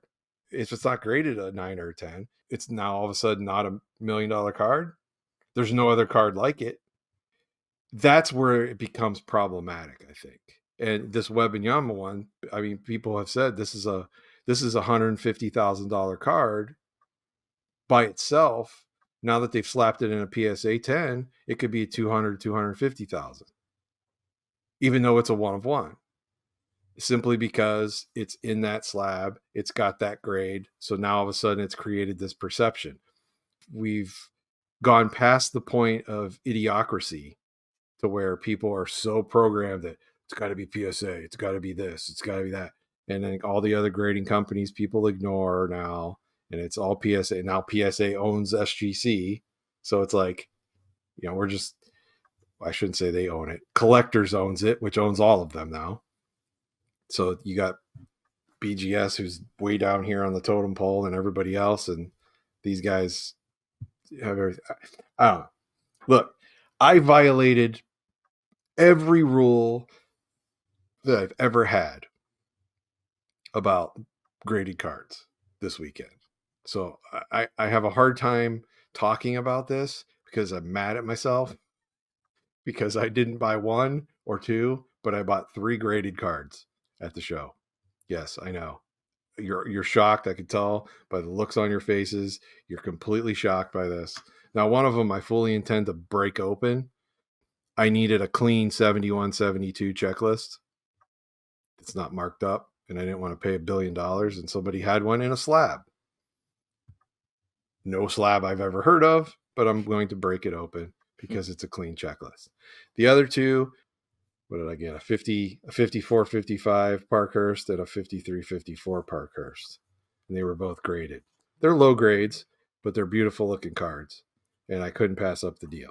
So I had to go with them. So I did.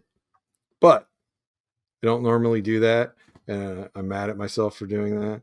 But that should tell you how I feel about graded overall. Because I don't know. I blame my kid. Because I took my kid with me, I got sucked into doing things I shouldn't have done. Well, no, but those Parkhurst cards you bought were a good price, whether they were graded or not graded. That was good price for those cards that you bought. And the Topps checklist, the 71-72 Topps hockey checklist, yeah, that makes sense. I mean, you paid less for the card graded than what you might have paid for a comparable card raw. Oh, absolutely. Because I've seen it raw for double what I ended up paying for it. Right. And it's funny. It's like people will be like, oh, this card graded a 7.5. And then it's almost like it's worth less than a raw card, which has the potential to be graded at an 8 or a 9 or a 10, right? So it's funny how that works. But, this reminds me of I want to kind of veer back into the card show stuff. I just wanted to make sure we didn't save this part for the end because I know you had a lot to say about that. And Clemente, that was very interesting about your father and his art restoration. And we all kind of had like a different perspective because, like I said, I've done a little bit of like action figure restoration. So it's just kind of funny how like the different hobbies, although art isn't really a hobby, it's very highbrow, but Right. but still, like, this young man comes up to me with a graded, autographed Wayne Gretzky autographed card. I know I said autographed twice, right? A synergy card, right? It was like a synergy card or something. It Yeah, was like, it was odd. it was like a shiny It green was odd. card. So a sticker? No, I think it was signed on card, actually. Really? I didn't see a sticker. Yeah. Usually And those synergies are stickers. no, but maybe it wasn't synergy, but the autograph seemed to be on like the lower corner. And so he says to me, "Do you want to buy this?" And I look at it. I said, "What do you want for it?" He goes, $1,400. And then I say, "What do you think I could sell it for?" And he says, $1,400. And then I said, "Why would I buy it from you for $1,400 just so I could sell it for $1,400?" And then he says, "What if I do $1,350?"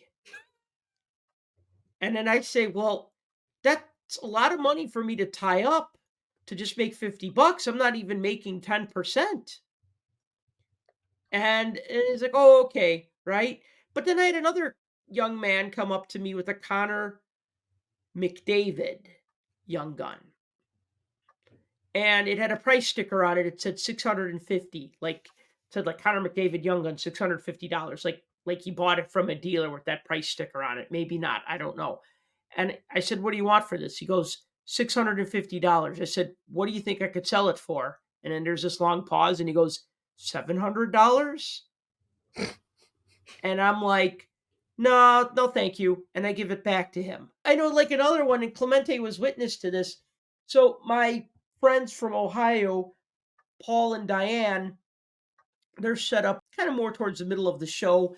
And so Diane texts me and she says, "Beware of father and son selling hockey cards." And I go, "All right, I just think about that." So then about an hour later, They emerge. they emerge, right? The son had a bro case, the dad had a backpack, and then he had his hands full of like a stack of cards. And then he's like, Slab cards. Slabbed, yeah.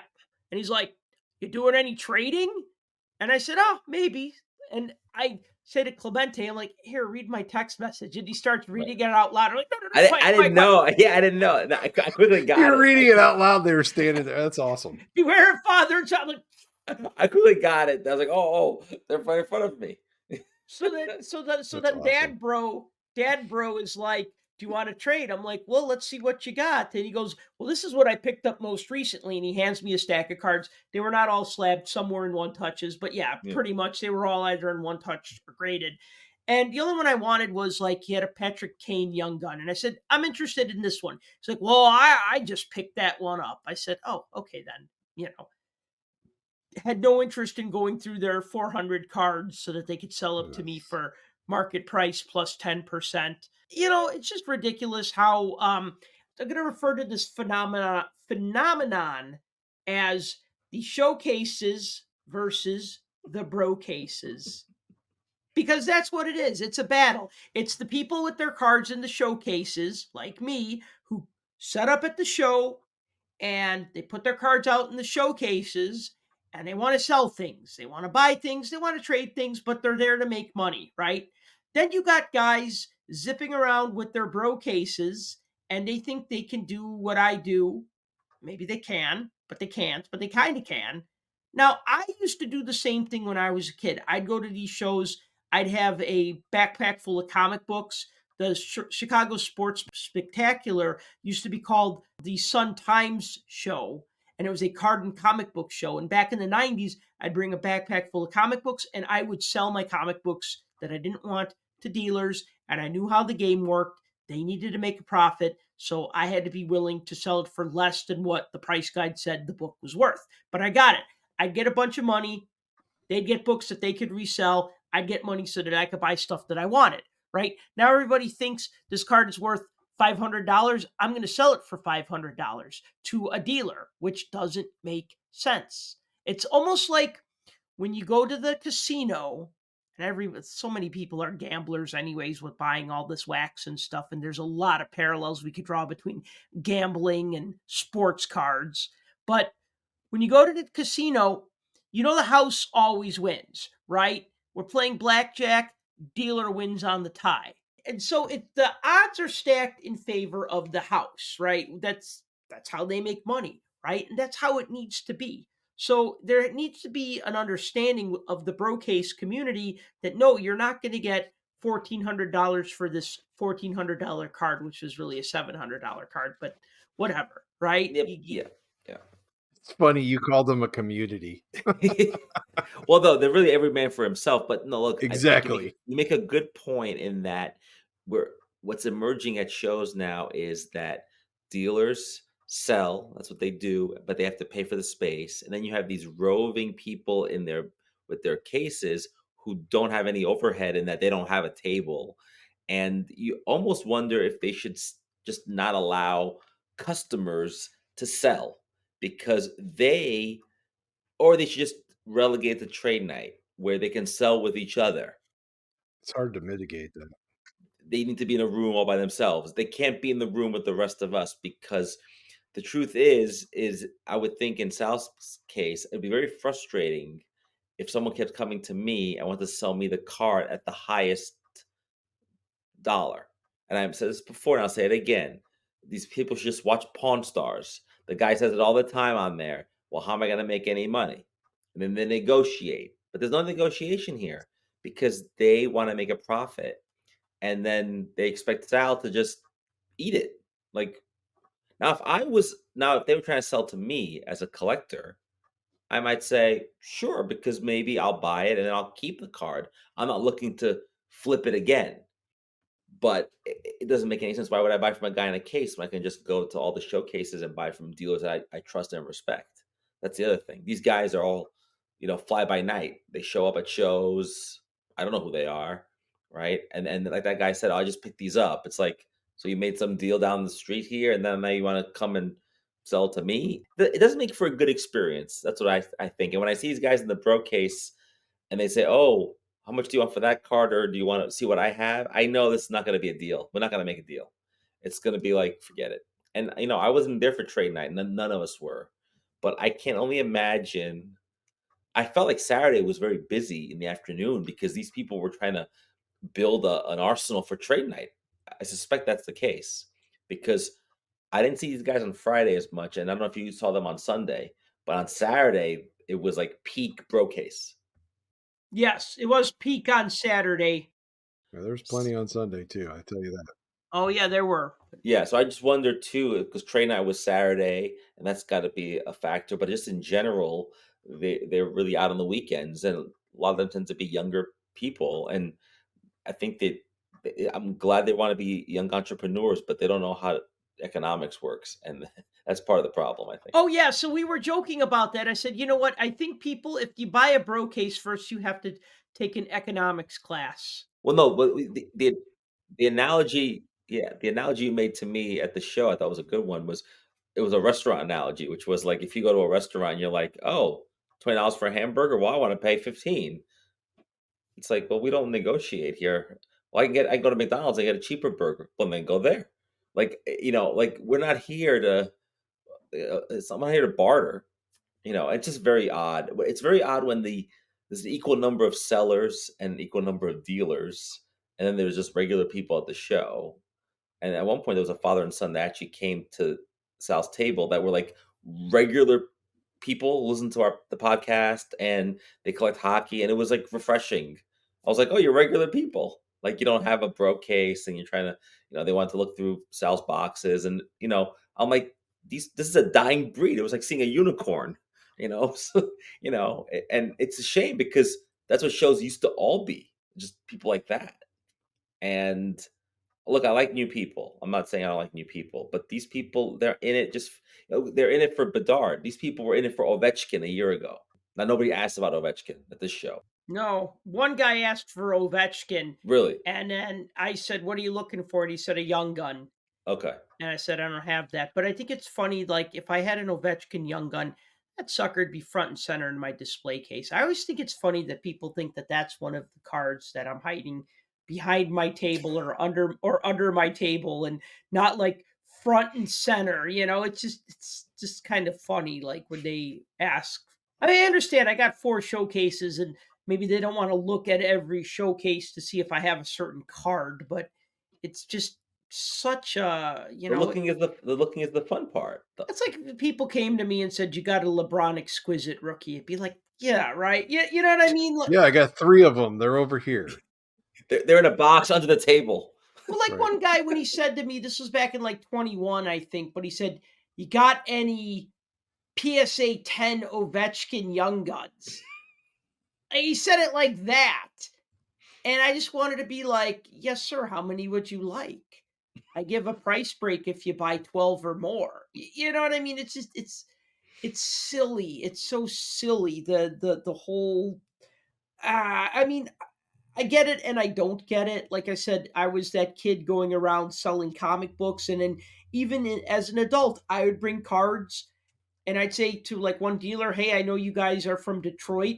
I have some Red Wings cards I'd like to trade." And the guy'd look and say, "Well, these aren't really going to fly out of our cases." I go, "No, I know." I said, "But they're doing me no good. What can you just give me for in trade?" And they'd say, "We give you this much in trade." And it'd be like, "Awesome." And then I'd pick out some cards that I needed. And that's how it should work. Instead of me saying, "Well, this card books for $50. I'll give it to you for $50. Oh, I could do 48, right?" I mean, it's just ridiculous. Ridiculous. It's because of the motivation. Your motivation is to collect and to finish sets and whatever. Their motivation is to make money. And so that's when the thing starts to not break down. And that's what I mean. And the Yeah. thing is, there has to be a balance of that. Right. Like that Right. we wouldn't, and we can bag on it all we want. It's more like just poking fun. Right. We have to exist in this world together because not that one of us is good and one of us is bad, but you need that balance. You need the good and bad, the yin and the yang of it. You need the collectors that bitch about the investors, and you need the investors to spend all the money to keep the manufacturers making product. Yeah, and the breakers, So, you need breakers to break right. products to get it out in the wild. But the problem is Yeah. when there's an imbalance, maybe that's when the problem starts. It's like pollution. You don't want to have too much of it, otherwise you can't Right. breathe. You know? That's, I think, what sets us down the path of having these conversations about this all the time is, and making these observations, is that balance has shifted, and it's way shifted. Like this boat is almost tipped over and sinking, Because of YouTube, because of investors, because of stuff like that has not helped. Yeah. The pandemic, all these things. I just was thinking of a couple of funny ideas. One would be putting up a sign at my booth that says "No bro cases beyond this point." Of course, that probably wouldn't go over very well. No one will get the joke. They'll take it seriously and be like, look at this guy. You'll be all over social media. Look at this guy. He has the audacity to say this. I'd get roasted. I'd get canceled for being anti-bro case. You get hobby canceled. Is that a He's thing? he's ABC or anti-bro case, right? Like, Right. don't be ABC like Sal. So that's one idea. Another idea is like, like when you go through a toll and like they charge the trucks more, they'll charge like, $1 per Axle. axle, right? Right. So Yeah. they should like charge per bro case. And like when you walk in, they should weigh your bro case like it's luggage at the airport. And then if it's over a certain, then they charge you based on that. Because look, a dealer pays like $500 to set up at the show. That's just for the booth space. That's not counting gas. That's not counting if you need to rent additional tables from the venue. Some dealers rent showcases because they drive in from out of town and they can't transport those Then you things. got to spend that night in a hotel. You got to eat. I mean, all that stuff. All Right. of this stuff adds up, right? And then you got some guy with a case coming in who's going to basically like they'll say, somebody be looking at a card and you might have it and then somebody else sells it. Like some guys tried to make a transaction in front of my table, and I very politely said, "Gentlemen, you'll need to continue your transaction away from my table so people can see my cards." And they very quickly, they got it. I wasn't mean to them and they understood and they moved over. There was kind of like a half an empty table next to my booth. And it was funny because Clemente watched these guys trying to make a trade for 10 minutes. Oh, give your magnet analogy. But and they Yeah. couldn't do it. And I said they're doing long division now because they were going back and forth about trying, because this guy wanted to sell me a Bedard card. I didn't want to buy it. Then I said, I could pay you this much for it. He's like, well, I think I'll just hang on to it. And then this other guy's like, I'll trade you a slabbed basketball card for that Bedard card. And the guy's like, really? And then he starts pulling out his cards. He said, gentlemen, you'll need to move over because I want people to be able to see my cards that I have for sale. And they complied. And then for 10 minutes, there was all this like long division that went on, and then no deal ended up being transpiring. And then my analogy was it was like the two magnets, they just repel each other. They can't like coexist. They can't like meet anywhere. And I'm like, Two negatively charged magnets, they just repulse one another. right. And I was like, after all of that, I didn't go to trade night for a reason. Now trade night is coming to me. Like it's in the aisles and it's on the it's front.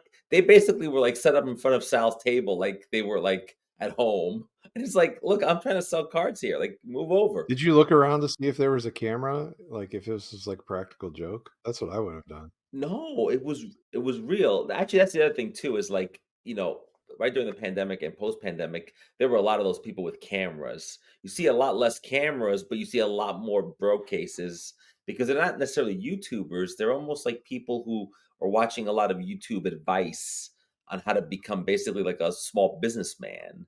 And then they think they're gonna go and make a fortune. And I think that they want to start with one card and almost like how much can we end up making by wheeling and dealing. And look, it's fine, but I think this is why card shows do trade night, because they want to relegate, because that stuff was happening in the lobbies and in hotel hallways, and it was getting unwieldy, right? But now it's happening on the showroom floor, and I know you can't ban it because it's silly. You cannot ban the transaction of cards buying and selling. Because look, I don't know if Sal's ever done this, but I've seen when I go VIP and I go early, I see dealers, they deal with each other, but they know how to deal with each other, so they make deals. But these guys in the bro cases don't know how that works, so they never make a deal, it seems. And they're always scurrying from one table to another. I see them running all around all over the place like their pants are on fire. And I don't understand, like it's really, really, to me, it's like this. I'm like, this is enjoyable. Like, you're enjoying yourself. Like, enjoying There's myself a is whole like, faction of people that hate you the know, fact that we call them bro cases. That's their problem. what do they call themselves? I don't even know what they call themselves. And you know how I know this? How do you know this? I was telling Daniel, my son that I had with me, about the bro cases. And he's like, why do you call them that? I'm like, because look at the people that are carrying them. And he Right. just stopped for a second. He looked around. He's like, okay, I see it. And we were at a table and I mentioned something about it loud enough that the person standing next to me who had one, and he like Uh-oh. looked at me. He's like, is that what you call these? I'm like, yeah. He's like, he like rolled his eyes and like turned and closed his case and like went off on his business. So I'm like, wow, guess that guy was offended. But yeah, so I guess people don't like us. By the way, at every show, even this show, there's still more of us than there are of them. But like you said, that scale is tipping, and so we'll see. Well, it's a problem when the dealers can't sell cards. Right. Look, there needs to be trading between people who come to the show and the dealers. There needs to be trading between people, people who trade with each other. I mean, even like, Yeah. again, going back to my toy show metaphor, they would have a trade night. I'd go to Transformers conventions and they'd have a trade night where people could just show up and trade parts with each other. Oh, I need this to complete my Optimus Prime or whatever, right? And then I'd walk around on the trade floor and I had a sign clipped to my bag that people could see that said Transformers accessories for sale or trade. I wasn't walking around shouting it out. I just had it clipped to my bag and people would stop me and say, can I see what Transformer parts you have for sale? And I'd say, yeah, let's step aside, right? You know what I mean? And They came to you though. They came to well, you. but I had a sign advertising it I like know, to my but shoulder bag, it but was civil.